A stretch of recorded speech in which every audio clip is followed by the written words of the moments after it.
share some of my interactions with ChatGPT. So I started by asking ChatGPT what product we should create based on the hot markets of today. It gave me a few ideas, but hilariously at the top of the list, it said, yeah, we could start an AI startup that uses natural language processing, and the interface could be in the form of a chat bot. I was like, wow, you're so creative, ChatGPT. How did you come up with that idea? I mean, I guess when I asked for hot markets, it wasn't wrong. Although I don't know if it realizes it's at the heart of these chatbots, the new chatbots that are powering this hot new market. I don't know. I mean, it probably is. It's probably sentient, right? So I guess and the other thing is I was like, wow, okay, that's a great idea, ChatGPT, because I guess starting a startup with the chatbot that is at the root of all these new startups would give us a leg up, right? So yeah, that was already pretty funny. I was having a good time. Like, yeah, ChatGPT, great idea. Where'd you come up with that one? So I then proceeded to go through the normal product development life cycle with ChatGPT acting as my boss. And so we just did the normal things, discussed the features we wanted in the first version, discussed the target persona. ChatGPT decided our target persona was busy professionals that needed to schedule meetings and things, and they were going to use this chat bot to do that, I guess. So as the engineer in the room, I guess I was sort of the lead engineer for this new startup, I suggested making a prototype first. And, you know, if you've listened to this show, you know that's what I always say. And I said it again. And luckily for me, Chatbot obligingly agreed. But one of the first problems I ran into is its feature list for V1 was so long. I was like, that would take me like years to do. And so I kept like pushing to pare back the feature list, at least for the prototype. And it always agreed. It was so funny because it was always like, oh yeah, great point. Yeah, let's just not do that. Yeah, let's not do that. Except for one thing. It really, really, really wanted to have a calendar included in the interface for the first version. It was just dead set on this. And I would think that I had argued it out of it. And then like later on, it would be like, yeah, so where's that calendar you said? And I'm like, what? I thought we talked about not doing the calendar. So I don't know. Honestly, ChatGPT seemed to have a really bad memory. I kept having to remind it of things in the same conversation. But yeah, so in general, it was really funny to have as a boss because for the most part, it just agreed with whatever I said. Totally realistic, right? That's how our bosses are. One really funny interaction was after I told it. So I actually did go through the process and I sketched out a UI and I implemented a really bad version of this. And I told it, hey, I did this and the prototype's done and everything. And I said, hey, I've been doing a really good job here. I deserve a raise.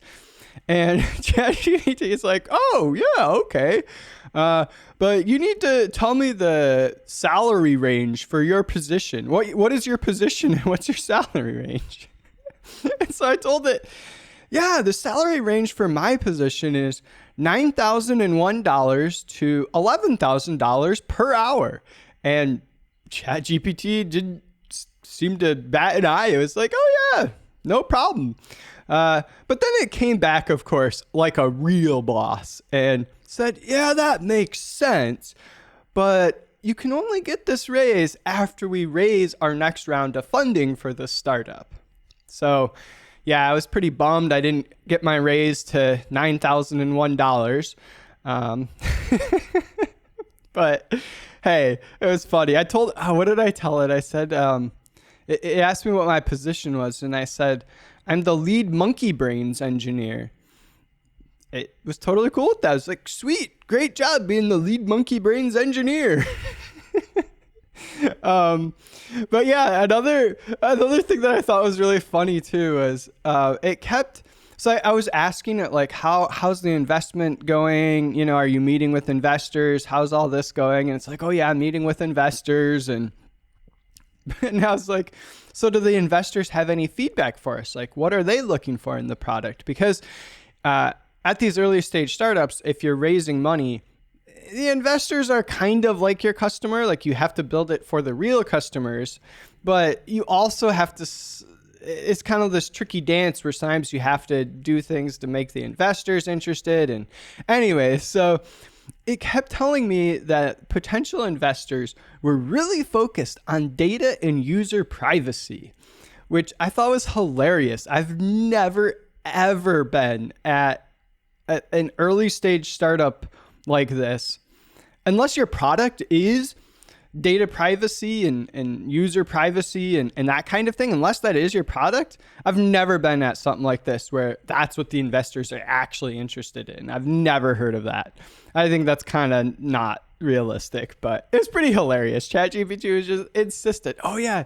And it had great points. It was like, oh yeah, data privacy is super important. Security is super important. We really need to invest in these things. And I was like, I totally agree. I can't believe the investors agree too. This is the best startup ever.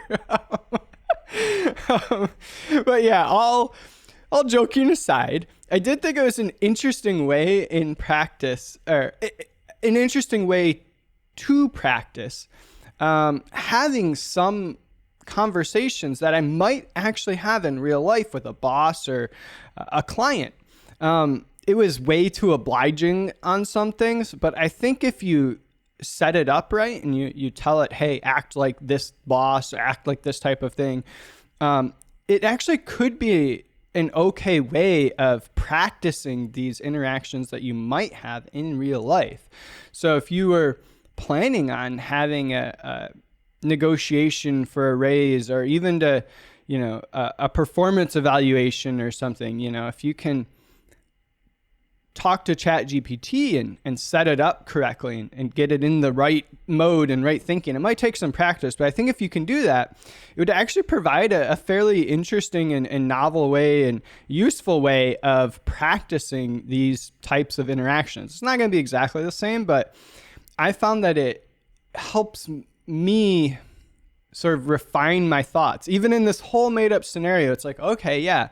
So it was asking me like, oh, why should you get a raise? Can you tell me about your recent performance? Can you tell me about things you've done recently that are deserving of a raise? And so it made me actually sit there and think, okay, yeah, what have I done that I actually deserve a raise? And forced me to put that down in writing and get it thinking in my brain. So I don't know. It might be interesting if you're ever feeling maybe uncomfortable or unsure about how to handle those interactions, and you're just like this could just provide a way to give you a little bit more practice. And again, I'm not saying it's going to be exactly the same, because it won't as a real boss, but it could be useful to get stuff out of your head and make it so you can present your arguments more clearly to a real boss or client.